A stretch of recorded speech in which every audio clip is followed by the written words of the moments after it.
Hello my dear students, welcome to your master chem channel. कैसे हैं प्यारे बच्चों? Very good.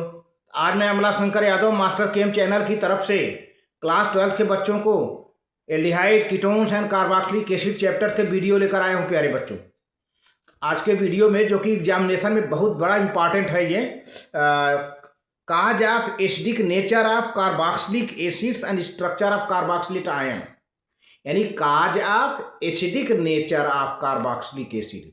कार्बोक्सिलिक एसिड के एसिडिक नेचर होने का क्या कारण है ये पढ़ेंगे, और फिर कार्बोक्सिलेट एनायन का स्ट्रक्चर पढ़ेंगे। अब इसी में प्यारे बच्चों रिजोनेंस की बात आ जाएगी, है ना। ये बहुत बढ़िया है, यानी कार्बोक्सिलिक एसिड के एसिड होने का क्या कारण है। तो प्यारे बच्चों, पिछले वीडियो मैंने थोड़ा सा बताया था कि जब कार्बोनिल ग्रुप का जो ऑक्सीजन है इलेक्ट्रॉन अट्रैक्ट कर लेता है अपनी ओर, तो इधर से हाइड्रोक्सिल ग्रुप के ऑक्सीजन हाइड्रोजन का बॉन्ड लूज पड़ जाता है, वीक पड़ जाता है, कमजोर पड़ जाता है, और वो बॉन्ड टूट जाता है तो H+ निकल आता है। तो यही H+ ही मेन कारण होता है, जो कि यहाँ पर काफ़ी हाईलाइटेड है। वही चीज़ यहाँ पर काफ़ी ओपन में है, और आपको अच्छे से समझ में आ जाएगा कि कार्बोक्सिलिक एसिड की एसिडिक कैरेक्टर होने का क्या रीजन है ना। तो आप प्यारे बच्चों जानते हो कि कोई भी एसिड हमेशा क्या देता है, H+ देता है, यानी हाइड्रोजन आयन प्रोटॉन देता है। तो इसी के रिलेटेड हम बहुत ही डीप में स्टडी करने जा रहे हैं, जो कि बहुत बार बोर्ड के एग्जामिनेशन में पूछा जा चुका है। अभी मैं सन 2025 का सलूशन सेक्शन ए और सेक्शन बी का भेजा हूँ, सी और डी का सेक्शन ए बी का जा चुका है, सी डी और ई का जाना बाकी है। प्यारे बच्चे, आप सब देख रहे हैं, मुझे इसकी बहुत बड़ी जो है खुशी है कि बच्चे इस पेपर का जो सलूशन गया है सन 2025 का बोर्ड एग्जामिनेशन के पेपर का सलूशन गया है, और सारे बच्चे बड़े ही केयरफुल्ली देख रहे हैं। और मैं आशा करता हूं, मास्टर केम चैनल आशा करता है कि सभी बच्चों का भविष्य उज्जवल हो उस पेपर के माध्यम से। तो चलते हैं प्यारे बच्चों, cause of acidic nature of carboxylic acid and structure of carboxylate ion. Very good. हाँ, तो प्यारे बच्चों, ये है lecture number 54, lecture number 54 54 class 12 का है। चैप्टर का नाम है aldehyde ketones and carboxylic acid, और जो टॉपिक है प्यारे बच्चों, cause of acidic nature of carboxylic acids and structure of carboxylate ion, यानी कार्बोक्सिलेट एन आयन। आयन में कौन सा आयन होगा? एन आयन होगा, निगेटिव आयन होगा। तो आप काफ़ी कलम लेके बैठ जाए प्यारे बच्चों, एक एक पॉइंट इसको नोट करिए, क्योंकि बोर्ड में बहुत बार आ चुका है, तो ये कुछ ज़्यादा हाईलाइट रहता है बोर्ड के एग्जामिनेशन में। तो आप देखिए प्यारे बच्चों कैसे होता है जो है कार्बोक्सिलिक एसिड का जो स्ट्रक्चर है। तो जनरली आप लोग प्यारे बच्चों ऐसे लिखते हो, जो कार्बोक्सिलिक कोई भी कार्बोक्सिलिक एसिड है, अगर एलिफैटिक है तो RCOOH लिखते हो, और एरोमेटिक है प्यारे बच्चों तो ARCOOH लिखते हो, ठीक है ना। तो इस तरह से आप कार्बोक्सिलिक ग्रुप लगाते हो। अब इसको यहाँ यही जो हमारा यहाँ पर मेन डिस्कशन होगा कार्बोक्सिलिक ग्रुप को लेकर के, क्या उसमें चलता है। देखिए, सारी बात है ऑक्सीजन की इलेक्ट्रोनिगेटिविटी लेकर के और पाई इलेक्ट्रॉन को लेकर के यहाँ डिस्कशन होने जा रहा है, और हाइड्रोजन ऑक्सीजन बॉन्ड का कमजोर होना, H+ का निकलना, ये सारी बात बताती है कि कार्बोक्सिलिक एसिड में एसिडिक नेचर है। चलते हैं, पहला पॉइंट आप नोट करने के लिए तैयार हो जाइए। कार्बोक्सिलिक एसिड्स में be regarded as a resonance hybrid of the structure 1 and 2। देखिए, कार्बोक्सिलिक एसिड का दो रिजोनेंस होता है, दो रिजोनेंस स्ट्रक्चर होता है कार्बोक्सिलिक एसिड का। तो पहले प्यारे बच्चों ये स्ट्रक्चर देखिए, इसी को हम देखते हैं RCO, एक कार्बोनिल ग्रुप है, ये इतना कार्बोनिल ग्रुप है और ये इतना हाइड्रोक्सिल ग्रुप है ना। तो इस कार्बोनिल ग्रुप को RC⸻O, और हाइड्रोक्सिल ग्रुप को ये C सिंगल बॉन्ड, फिर O सिंगल बॉन्ड H। इस ऑक्सीजन पर प्यारे बच्चों ध्यान से देखिए, इस ऑक्सीजन पर 2 लोन पेयर इलेक्ट्रॉन है ना, और इस ऑक्सीजन पर भी 2 लोन पेयर इलेक्ट्रॉन है ना। अब कहानी कैसे उठती है, आप शुरुआत देखिए। पहले स्ट्रक्चर 1 में चल क्या रहा है। स्ट्रक्चर 1 में चल रहा है प्यारे बच्चों, जो कार्बन ऑक्सीजन डबल बॉन्ड है, इसका मतलब होता है कि यहाँ 4 इलेक्ट्रॉन होंगे, डबल बॉन्ड होने का मतलब 4 इलेक्ट्रॉन है। अच्छा, अब प्यारे बच्चों एक लोन पेयर इलेक्ट्रॉन, चूंकि ऑक्सीजन जो है कार्बन से ज़्यादा इलेक्ट्रोनिगेटिव है, तो यहाँ से ये इलेक्ट्रॉन अट्रैक्ट कर लेता है प्यारे बच्चों। अच्छा, अब कार्बन पर इलेक्ट्रॉन की कमी महसूस होने लगती है। अब उसका और अब देखिए, चूंकि यहाँ से अब सिंगल बॉन्ड रह जाएगा और यहाँ भी सिंगल, यहाँ भी सिंगल, कार्बन की वैलेंसी 4 होती है, तो अब ये ऑक्सीजन का एक लोन पेयर इलेक्ट्रॉन यहाँ से चल देगा, है ना। जब कार्बन पर इलेक्ट्रॉन की कमी महसूस होने लगेगी तो ये ऑक्सीजन का एक लोन पेयर इलेक्ट्रॉन यहाँ से चल देता है। ये ऐसा हो रहा है स्ट्रक्चर नंबर 1 में। अब इसका रिजल्ट देखिए स्ट्रक्चर नंबर 2 में देखने को मिल रहा है। रिजल्ट क्या है भाई, जब यहाँ से एक लोन पेयर इलेक्ट्रॉन चल दिया प्यारे बच्चों, तो यहाँ पर कितने हो गए, पहले से 2 थे, 2 2 4 2 6, ये माइनस चार्ज आ गया यहाँ पर, ऑक्सीजन पर माइनस चार्ज जनरेट हो गया क्योंकि एक्स्ट्रा इलेक्ट्रॉन आ गए। अच्छा, अब यहाँ पर सिंगल बॉन्ड बचा, यानी 2 ही इलेक्ट्रॉन बचे। सिंगल बॉन्ड मतलब 2 इलेक्ट्रॉन, सिंगल बॉन्ड बचा। अब ये देखिए यहाँ पर जो सिंगल बॉन्ड पहले था कार्बन ऑक्सीजन के बीच में, ये एक लोन पेयर इलेक्ट्रॉन चल रहा है, तो यहाँ पर पहले से 2 थे और एक लोन पेयर माने 2 इलेक्ट्रॉन और आ रहे हैं, तो 4 हो जाएगा। तो यहाँ डबल बॉन्ड देखो अंग्रेजों, ये डेवलप हो गया, है ना। अब यहाँ पर एक बड़ी ऊंची चीज देखने को मिल रही है प्यारे बच्चों। अब यहाँ पर देखिए पॉजिटिव चार्ज हो गया ऑक्सीजन पर, ऑक्सीजन पर पॉजिटिव चार्ज हो गया। ये बहुत बड़ी ऊंची बात है, ये ऑक्सीजन पॉजिटिव चार्ज जल्दी देखने को मिलता नहीं, है ना। अब यहाँ पर एक लोन पेयर बचा हुआ है और ये जो ऑक्सीजन हाइड्रोजन के बीच में जो बॉन्ड पड़ा है, अब ये ऑक्सीजन क्या करेगा, इस बॉन्ड का इलेक्ट्रॉन अपनी ओर खींच लेगा, बॉन्ड का इलेक्ट्रॉन अपनी ओर खींच लेगा। तब ये बॉन्ड क्या हो जाएगा प्यारे बच्चों, लूज हो जाएगा और क्या हो जाएगा, लास्ट में H+ निकल जाएगा, जो कि यहाँ पर नहीं दिखाया गया है। लास्ट में यही हाइड्रोजन जो है, ये जो बॉन्ड का दोनों इलेक्ट्रॉन ऑक्सीजन ले लेगा और अपना पॉजिटिव चार्ज पूरा कर लेगा और हाइड्रोजन प्लस निकल जाएगा।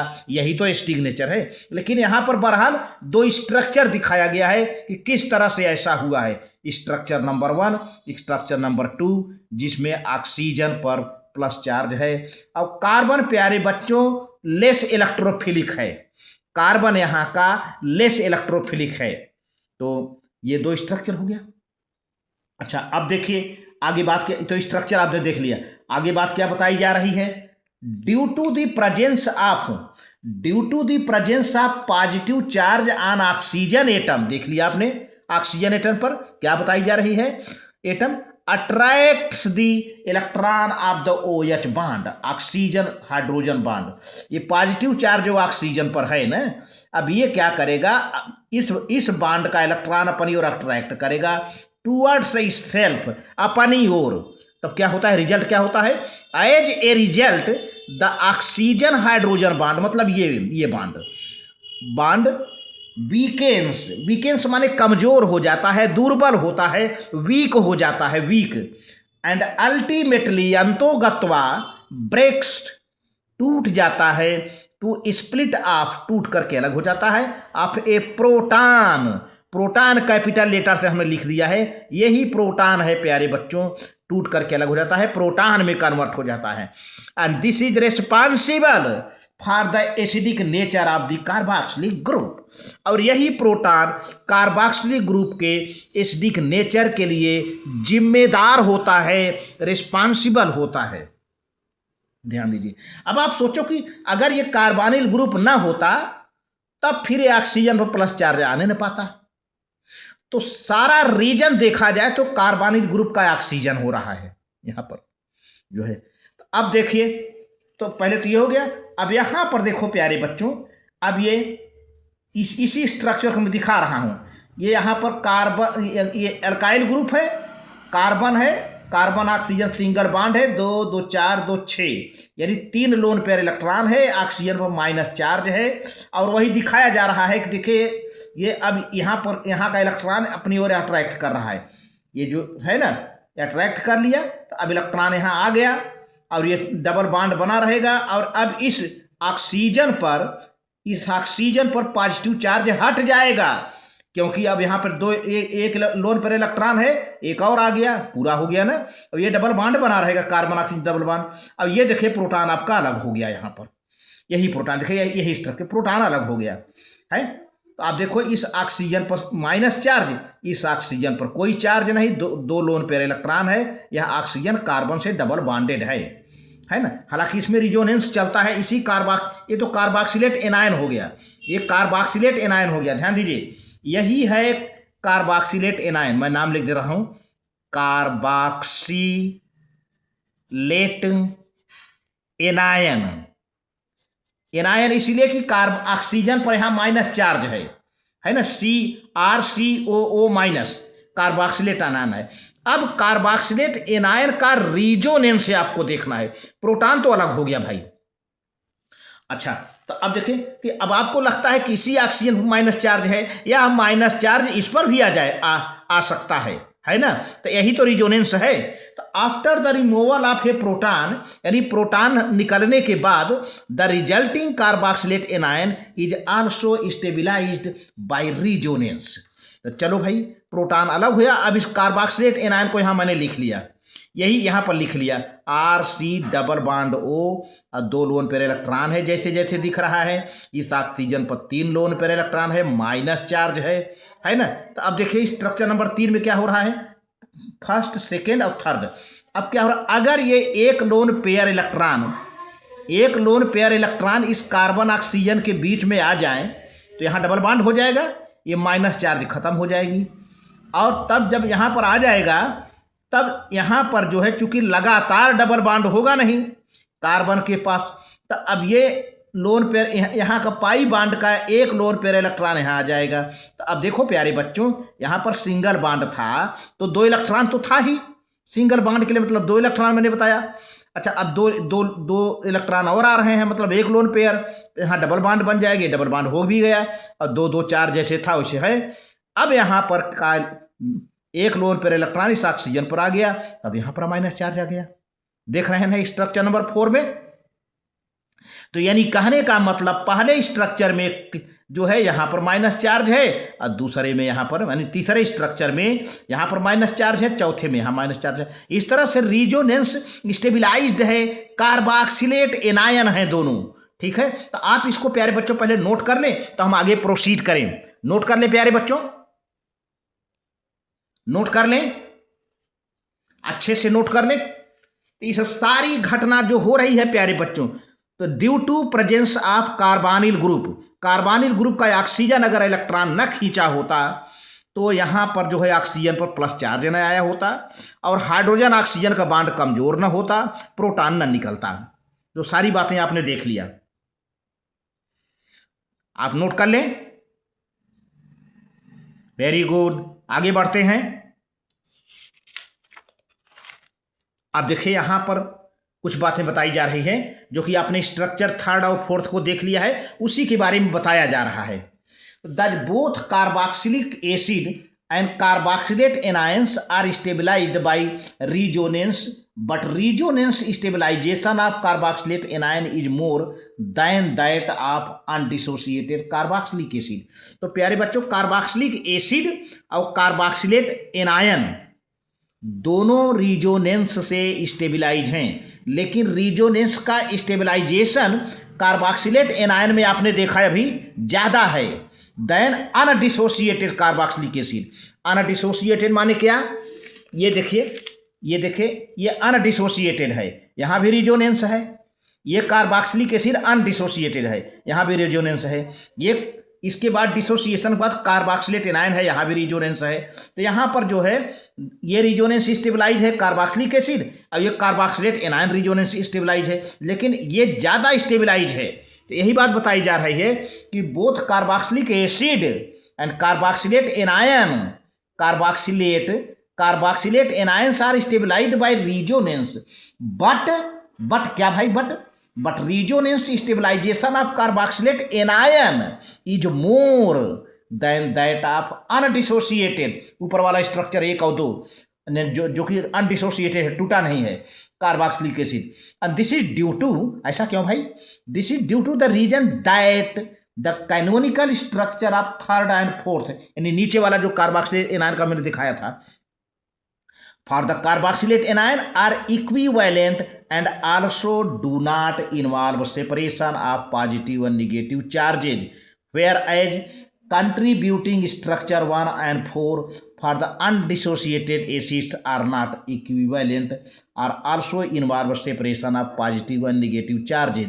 ठीक है, ये इसके बाद तीसरा पॉइंट आता है, पहले इसकी बात कर दें। देखो प्यारे बच्चे, 3 और 4 में जो चार्ज है वो इक्विवेलेंट है। चार्ज क्या है प्यारे बच्चों? इक्विवेलेंट है, बराबर बराबर रूप में दोनों ऑक्सीजन पर देखें निगेटिव चार्ज जा रहा है। यहाँ पर देखें बराबर बराबर इस ऑक्सीजन पर, यहाँ पर देखिए प्यारे बच्चों, यहाँ पर निगेटिव चार्ज था, तब यहाँ पर आ गया इक्विवेलेंट है, लेकिन यहाँ पर इक्विवेलेंट चार्ज डिस्ट्रीब्यूशन नहीं है। यही बात बताई जा रही है कि यहाँ पर कार्बोक्सिलिक एसिड में चार्ज डिस्ट्रीब्यूशन इक्विवेलेंट नहीं है, लेकिन कार्बोक्सिलेट एनायन में चार्ज का डिस्ट्रीब्यूशन इक्विवेलेंट है, बराबर है। And also do not involve separation of positive and negative charges, तो इसमें पॉजिटिव नेगेटिव चार्ज का सेपरेशन नहीं होता है, जबकि स्ट्रक्चर 1 और 2 में कार्बोक्सिलिक एसिड में अनडिसोसिएटेड एसिड में आर नॉट इक्विवेलेंट नहीं है। And also involve separation of positive and negative charges, और उसमें पॉजिटिव नेगेटिव चार्ज का सेपरेशन भी हो रहा है ना। अभी देखा आपने यहाँ पर देखिए, यहाँ पर निगेटिव चार्ज है, यहाँ पर निगेटिव चार्ज है तो यहाँ पॉजिटिव चार्ज है, यहाँ पर निगेटिव चार्ज है तो यहाँ पॉजिटिव चार्ज, दो चार्ज सेपरेट हैं। लेकिन प्यारे बच्चों यहाँ पर क्या है? एक ही चार्ज है, माइनस है, अब यह माइनस यहाँ आ गया, ये माइनस यहाँ है तो ये माइनस यहाँ आ गया। एक ही चार्ज है और इक्विवेलेंट डिस्ट्रीब्यूट है, और यहाँ पर दो चार्जेस सेपरेट हो रहे हैं कार्बोक्सिलिक एसिड में, लेकिन कार्बोक्सिलेट एनायन में इक्विवेलेंट चार्ज है और पॉजिटिव नेगेटिव चार्ज सेपरेट नहीं है। यहाँ पर positive negative charge carboxylic acid में सेपरेटेड है, लेकिन कार्बोक्सिलेट एनायन में पॉजिटिव नेगेटिव चार्ज सेपरेट नहीं है, बल्कि नेगेटिव चार्ज इक्विवेलेंट है प्यारे बच्चों, ये कहने की बात है। अच्छा, अब पॉइंट नंबर 3 में देखिए क्या बात बताई जा रही है। It is the greater stability of the carboxylate anion as a comparable to carboxylic acid. यही कारण है प्यारे बच्चों कि इक्विवेलेंट है ना, तो कार्बोक्सिलेट एनायन की स्टेबिलिटी ज़्यादा है, क्योंकि इक्विवेलेंट चार्ज डिस्ट्रीब्यूशन है कार्बोक्सिलेट एनायन में, इसीलिए carboxylate anion is more stable then carboxylic acid, which is responsible for the ionization and hence the acidic character of the carboxylic acid, है ना। तो यही कारण है प्यारे बच्चों, चूंकि कार्बोक्सिलिक एसिड में चार्ज जो है सेपरेशन है, चार्ज सेपरेशन है, और चार्ज सेपरेशन ही आयनाइजेशन का कारण बनता है। देखिए कार्बोक्सिलेट एनायन में चार्ज का सेपरेशन नहीं है। आपने देखा एनायन में एक ही चार्ज है भाई, माइनस चार्ज, एक बार उस ऑक्सीजन पर एक बार दूसरे ऑक्सीजन पर, लेकिन कार्बोक्सिलिक एसिड में स्ट्रक्चर 1 और 2 में सबसे ऊपर आपने देखा होगा वहाँ पर दो चार्जेज हैं, कभी ऑक्सीजन पर प्लस तो कभी ऑक्सीजन पर माइनस, है ना, ऐसा हो रहा था। और यही प्लस माइनस ही आयनाइजेशन का कारण बनता है, आयनाइजेशन का रीजन बन जाता है। और चूंकि जब आयनाइज हो जाता है तो भाई प्रोटॉन प्लस यानी हाइड्रोजन प्लस अलग हो जाएगा, और हाइड्रोजन प्लस अलग होने का रीजन ही क्या है? एसिडिक कैरेक्टर है of the carboxylic acid, since the carboxylate anion is a resonance hybrid. अब बात आती है, कार्बोक्सिलेट एनायन एक क्या है? रिजोनेंस हाइब्रिड है of 2 equivalent structures, therefore the negative charge is no longer localized on one or other oxygen atom। अभी आपने देखा, अब कार्बोक्सिलेट एनायन की बात हो रही है, एक बार निगेटिव चार्ज पहले ऑक्सीजन पर, दूसरी बार निगेटिव चार्ज दूसरे ऑक्सीजन पर, तो इस तरह से ये लोकेलाइज नहीं है, ये निगेटिव चार्ज एक जगह लोकेलाइज नहीं है। लोकेलाइज माने एक जगह फिक्स नहीं है, कभी उस ऑक्सीजन पर तो कभी इस ऑक्सीजन पर। तो कहने का मतलब जब लोकेलाइज नहीं है तब क्या है प्यारे बच्चों? डी लोकेलाइज है भाई। जब लोकेलाइज नहीं है तब क्या हो सकता है? वह डी लोकेलाइज है। The negative charge is no longer localized on one or other oxygen atom but is evenly distributed, बराबर रूप से बराबर रूप से डिस्ट्रीब्यूटेड है ओवर बोथ ऑक्सीजन एटम्स, दोनों ऑक्सीजन एटम पर, and the carbon atoms of the carboxylate anion as a result. तब होता क्या है प्यारे बच्चों, एज अ रिजल्ट, उसका रिजल्ट क्या होता है, उसका परिणाम क्या होता है, as a result each of the two oxygen atom in the carboxylate anion is attached to the carbon atom by 1/2 bond and given here. In other words, both of the carbon oxygen bond length in the carboxylate anion must be equal. तो प्यारे बच्चों इस तरह से ये जो carbon है, carboxylate ion का जो कार्बन है, दोनों ऑक्सीजन से सिंगल बॉन्ड से जुड़ा है, हाफ बॉन्ड से, 1/2 बॉन्ड से, है ना, 1/2 बॉन्ड से जुड़ा है। और यहाँ डॉट डॉट लाइन है, देख रहे हैं ना, और इस तरह से यहाँ पर ऐसे करके माइनस लगा दिया गया है, मतलब यह माइनस यहाँ भी हो सकता है, यह माइनस इस ऑक्सीजन पर हो सकता है, यह माइनस इस ऑक्सीजन पर हो सकता है, यह माइनस लोकलाइज नहीं है, यह निगेटिव चार्ज लोकलाइज नहीं है, यह निगेटिव चार्ज डीलोकलाइज है। तो bond length in the carboxylate ion must be equal. तो इस तरह से प्यारे बच्चों अब इस कार्बन ऑक्सीजन का बॉन्ड लेंथ इक्वल होना चाहिए, इक्वल होना चाहिए, बात तो सही है। And should lie in between carbon oxygen single bond, carbon oxygen double bond. और यह जो बॉन्ड लेंथ है जो है, कहीं कहीं आपने देखा है कि कार्बन ऑक्सीजन डबल बॉन्ड हो जा रहा था, कहीं कहीं देखा है कार्बन ऑक्सीजन सिंगल बॉन्ड हो रहा था। तो अब दोनों का बॉन्ड लेंथ अलग अलग होता है, लेकिन अब यहाँ पर इस तरह से जब देखा जाए, रिजोनेंस हाइब्रिड की बात किया जाए, तो carbon oxygen single bond, carbon oxygen double bond के बीच का बॉन्ड लेंथ होना चाहिए। तो on the other hand carboxylic acid the two carbon oxygen bond length should be different since one of the oxygen atom. अब इसको पहले note कर लीजिए प्यारे बच्चों, तो बॉन्ड लेंथ हम बताएं आपको, है ना, बॉन्ड लेंथ की ही डिस्कशन हो रही है, पहले इसको आप नोट कर लें, आप इसको नोट कर लें प्यारे बच्चों, बहुत बढ़िया, आप इसको नोट कर लें। ये हाइब्रिड है, ये रिजोनेंस हाइब्रिड है, कार्बोक्सिलेट आयन, कार्बोक्सिलेट एनायन का रिजोनेंस हाइब्रिड है, resonance hybrid, resonance hybrid, hybrid है, रिजोनेंस हाइब्रिड है ऑफ कार्बोक्सिलेट एनायन। तो इस तरह से है प्यारे बच्चों, आप नोट कर लें। आगे बढ़ता हूँ, बॉन्ड लेंथ की डिस्कशन मेन चीज़ हो रही है, क्योंकि अब कार्बन ऑक्सीजन ना तो प्योर डबल बॉन्ड रह गया, ना तो प्योर सिंगल बॉन्ड हो गया, अब सिंगल बॉन्ड दोनों में, बाकी ये देखिए डॉट डॉट दोनों पर तरह रहेगा, हाइब्रिड की तरह। चलते हैं आगे।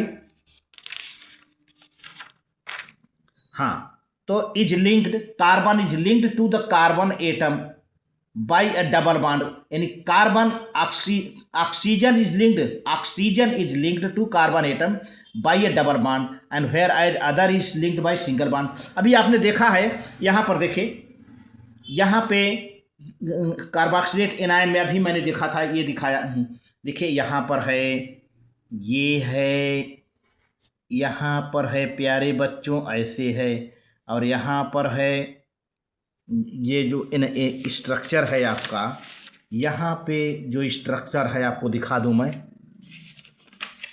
ये वाले में, तो जहाँ पे है सिंगल बॉन्ड है, यहाँ पर देखिए माइनस चार्ज है, तो सिंगल बॉन्ड है, 2 2 4 2 6, यहाँ पर माइनस चार्ज है ना। अब इसी तरह से हो जाता है यहाँ पर ऐसे भाई, आर सी सिंगल, अरे सॉरी सिंगल बॉन्ड कर देते हैं, सिंगल बॉन्ड ऑक्सीजन, ये माइनस, अब यहाँ डबल बॉन्ड हो गया, तो यहाँ पर 2 इलेक्ट्रॉन। तो आप देख रहे हो ना कि यहाँ डबल बॉन्ड, यहाँ सिंगल बॉन्ड, अब यहाँ सिंगल बॉन्ड, यहाँ डबल बॉन्ड। तो अब इसका जो फाइनल स्ट्रक्चर दिया गया है ये रिजोनेंस है, माने दोनों में सिंगल बॉन्ड और दोनों के डबल बॉन्ड को हमने डॉट डॉट से दिखाया है। यहाँ रिजोनेंस हाइब्रिड है, ये रिजोनेंस हाइब्रिड है ये। तो उसी की बात बताई जा रही है कि दोनों जो है, द चौथा पॉइंट, द एबव कंक्लूजन तो ये जो पूरा कंक्लूजन है, जो रिजल्ट है, supported by X ray electron diffraction study, X ray electron diffraction study की मदद से, हेल्प से, ये पूरा जो मामला है, कहीं कार्बन ऑक्सीजन डबल बॉन्ड, कहीं कार्बन ऑक्सीजन सिंगल बॉन्ड, तो बॉन्ड लेंथ में मामला आ रहा है कि भाई कार्बन ऑक्सीजन सिंगल बॉन्ड को कुछ बॉन्ड लेंथ होगा, कार्बन ऑक्सीजन डबल बॉन्ड को कुछ बॉन्ड लेंथ होगा, तो उसको क्लियर करके एक बॉन्ड लेंथ बताया गया है रेजोनेंस हाइब्रिड में। देखिए, the above conclusion are supported by X ray and electron diffraction studies of the bond length of the carboxylic acid and their anions. तो कार्बोक्सिलिक एसिड और उसके एनायन के बॉन्ड लेंथ को डिसाइड किया गया। क्या भाई? For example, formic acid has two different carbon oxygen bond length, carbon oxygen double bond length is 123 picometre, carbon oxygen double bond देखा जाए तो 123 पिकोमीटर है। देखिए भाई, ये है formic acid, HC double bond O, फिर C सिंगल बॉन्ड O। तो कार्बन ऑक्सीजन देखिए प्यारे बच्चों, यहाँ पर डबल बॉन्ड है, 123 पिकोमीटर है। Whereas carbon oxygen single bond length is 136 picometre, carbon oxygen single bond 136 picometre हो जा रहा है ना। तो on other hand in the formate, अब इसका फॉर्मेट एनायन बन जाए, फॉर्मेट एनायन, ये तो फार्मिक एसिड है, अब इसका एनायन बन जाए HCOO, फॉर्मेट एनायन, यहाँ पे माइनस चार्ज कर दिया है ना। तो क्या हो जाएगा? मान लीजिए सोडियम से रिएक्शन करके आयनाइज कर दिया, तो किसी भी रिएक्शन से सोडियम फॉर्मेट बन जाए तो क्या है? तो फॉर्मेट एनायन में 2 carbon oxygen bond length are equal, carbon oxygen bond single, carbon oxygen double bond single, यहाँ पर हाइब्रिड है, डॉट डॉट है ना, इक्वल है, तो 127 पिकोमीटर हो गया। अब एनायन है, फॉर्मेट एनायन, ये भी 127 पिकोमीटर, ये भी 127 पिकोमीटर है। And lie in between the value of carbon oxygen double bond 123 picometre, carbon oxygen single bond 136 picometre. अब ये जो 127 पिकोमीटर है प्यारे बच्चों, 127 पिकोमीटर है, ये दोनों के बीच में पड़ता है, carbon oxygen double bond, carbon oxygen single bond. तो डबल बॉन्ड का होता है आपका 123 और सिंगल का होता है 136। तो अब ना तो 123 की बात रह गई, ना तो 136 की, दोनों के बीच 127 picometre bond length resonance hybrid का पाया गया। सोडियम फॉर्मेट, सोडियम फॉर्मेट जो है NaCl मान रिएक्शन करा दिया गया, Na तो जो है सोडियम किसी साल्ट से रिएक्शन करा गया तो HCl निकल गया, सोडियम फॉर्मेट बन गया, है ना। तो ये रहा। तो इस तरह से प्यारे बच्चों आप देख रहे हैं कि यहाँ पर कार्बोक्सिलेट एनायन का हाइब्रिड स्ट्रक्चर जो कि बहुत ज़्यादा स्टेबलाइज है कार्बोक्सिलिक एसिड से, और कार्बोक्सिलिक एसिड में पॉजिटिव निगेटिव चार्ज का सेपरेशन है जो कि एसिडिक नेचर बताता है। तो वीडियो का ये लास्ट है, आप नोट कर लें प्यारे बच्चों, वेरी गुड। इस वीडियो में हमने पूरी तरह से कार्बोक्सिलिक एसिड के एसिडिक नेचर का होने का रीजन प्रोटॉन निकलने का बताया, प्रोटॉन H+ निकलने का बताया, और कार्बोक्सिलिक एसिड का रिजोनेंस जो कि कम स्टेबलाइज है, और कार्बोक्सिलेट एनायन का रिजोनेंस ज़्यादा स्टेबलाइज है, ये भी बात बताई हमने। और बॉन्ड लेंथ, एक रिजोनेंस का फाइनल बॉन्ड लेंथ 127 पिकोमीटर बताया, जो कि कार्बन ऑक्सीजन डबल बॉन्ड का अलग होता था 123 picometre, carbon oxygen single bond का अलग होता था 136 पिकोमीटर। अब ना तो 123 की बात हो गई, ना तो 136, बल्कि दोनों के बीच का 127 पिकोमीटर बॉन्ड लेंथ डिसाइड हुआ है। तो प्यारे बच्चों, थैंक यू।